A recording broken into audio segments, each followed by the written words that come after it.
alladzina la yu'minuna walladzina la yu'minuna, dan mereka yang tidak beriman. Atau beriman secara lesan tapi hatinya tidak beriman, munafik. La yu'minuna bil akhir, tidak beriman akan adanya hari akhir, adanya hari pembalasan. Maka kan repot. Kita menakutkan orang yang tidak percaya hari akhir. Kalau orang percaya kepada hari akhir itu ada rem. Dia akan berkata kepada dirinya sendiri, kalau aku berbuat jahat hari ini, mungkin aku akan lolos dari mahkamah dunia. Tapi nanti akan dihukum. Berhenti dia. Tapi orang yang hanya meyakini hidup hanya sekali, tidak ada yang menghancurkan kecuali masa. Kalau sudah mati selesai, maka ini bahaya. Sehingga hidupnya, dia berkata, hidup cuma sekali kok. Kalau aku tidak menang, rugi. Sudahlah, terserah ke orang lain, terseksa, yang penting aku senang sesaat. Karena tidak meyakini adanya kehidupan setelah kehidupan ini. Makanya lihat, bahayanya kalau kita duduk dengan orang yang tidak beriman kepada hari akhir. Suami kepada istri, mungkin hanya kesenangan sesaat, dia istriku. Berbuat dolim, curang, tidak penting. Yang penting istriku tidak tahu. Suamiku tidak tahu. Mana ada kesetiaan setelah itu yang sejati? Tapi yang percaya adanya hari akhir, ada pembalasan jika aku nggak benar kepada pasanganku hari ini. Aku mengambil uangnya diam-diam, aku culas, aku khianat, dan seterusnya. Imannya berkata, kalau pasanganmu tidak tahu hari ini, Allah Maha tahu. Lihat, ada balasan di akhirat. Ada rem. Ada rem. Jadi penguasa juga demikian, lihat. Kalau sudah gelap mata, tidak kenal akhirat, lihat, dia akan berbuat semaunya, sewenang-wenang. Bahkan yang ia pertahankan hanya hidup. Aku hidup hanya saat ini saja. Setelah ini sudah mati, akan ganti generasi. Jangan sampai hidupku nggak enak. Yang penting aku enak, terserah orang lain enak atau nggak enak bukan urusanku. Bahaya. Tapi yang kenal hari akhir, jika aku jahat kepada manusia hari ini, aku sebagai penguasa. Mungkin sampai aku mati, aku tidak dihukum. Karena apa? Penguasa adalah aku, setelah itu anakku. Nggak ada yang bisa menghukum aku. Tapi akhirat. Tuh. Jadi beriman kepada hari akhir ini adalah satu rem.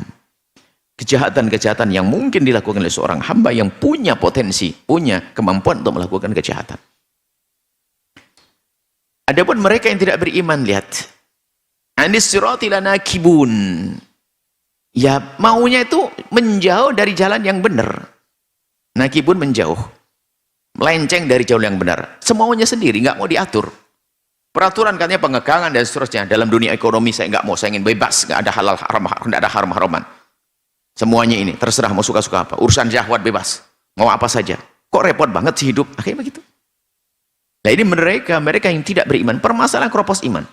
Makanya iman ini adalah ada saatnya. Nah, makanya perlu kita menguatkan iman.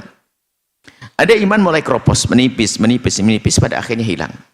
Sehingga iman dalam akidah kita yazid wa yanqus. Bertambah dan berkurang. Nah, bersama keroposnya iman, apa yang terjadi? Kejahatan. Kejahatan kepada diri sendiri, zalim pada diri sendiri, atau kepada sesama. Termasuk dosa kepada Allah Subhanahu wa ta'ala. Maka sangat penting untuk menguatkan keimanan. Jangan sampai, na'udzubillah, iman kita keropos. Dan penguatan iman itu perlu proses. Dan perlu satu kinerja yang kontinu. Menguatkan iman dengan akal kita belajar, dengan zikir kita, ala bidzikrillah tatma'innul qulub. Sampai dia merasakan bahwasanya innamal mu'minuna alladzina idza dzukirallahu wajilat qulubuhum wa idza tuliyat 'alaihim ayatu zadatuhum imana. Akhirnya sampai dia merasakan. Setelah dia berusaha berpikir, belajar semacam ini untuk menguatkan iman kita. Makanya apa yang kita baca, kita dengar mempengaruhi. Bisa jadi seseorang tiba-tiba murtad. Menjadi seorang ateis gara-gara yang didengar, yang dibaca. Sementara yang kita dengar adalah petuah agama dari para ulama, Al-Quran, hadis, penjelasan Quran, hadis. Dengan akalnya. Lalu dia juga membiasakan dan berzikir. Memperbanyak zikir, la ilallah. Sampai ajaran dari Nabi, jaddidu imanakum, perbaharui iman kalian semuanya. Perbaharui iman. Karena kalau dibiarkan bisa saja keropos. Jaddidu imanakum. Lalu sahabat Nabi bertanya, wa kaifa nujaddidu imanana? Bagaimana ya Rasulullah perbaharui iman kami? Nabi jawab, aktsuru min qouli la ilaha illallah, berbanyaklah membaca la ilaha illallah. Terus diperbaharui, diasah. Sampai kalau nanti di saat idza dzukirallahu wajilat qulubuhum, di saat sebut nama Allah pasti akan ada satu perubahan dalam dirinya. Ibaratnya begini loh, kalau Anda kagum dengan seseorang, anggap saja dia manusia yang paling Anda kagumi, diidolakan. Disebut namanya pun pasti Anda berhenti untuk menyebut dia. Bahkan komentar panjang lebar tentang dia. Dia bajunya begini. Mungkin ada seorang kagum dengan seorang artis. Sampai tahu sepatunya 16 pasang. Ini rupanya. Aneh. Di saat disebut nama satu tokoh yang diidolakan, namanya di saat disebut, tergugah dia untuk ikut bercerita. Ingin menunjukkan kalau dia itu mengerti tentang seorang pemain bola, artis, atau apa. Dan begitu sebetulnya memang kaidah cinta dan iman itu semacam itu. Sehingga di saat disebut nama Allah itu adalah dzikirullah wajilat qulub, wajilat bergetar hatinya. Mana getaran hati ini adalah dimulai dari kesadaran bahwasanya Allah disebut nama Allah. Dan dia langsung konsen, khusyuk kepada penyebutan nama Allah. Bahkan di saat disebut nama Allah tidak bisa kecuali dia harus mengikuti penyebutan nama Allah tersebut. Khusyuk, sadar. Idza tuliyat alaihim ayatu zadatu imana. Kemudian di saat baca Al-Qur'an semacam ini yang tambah adalah keimanan. Zadatum imana.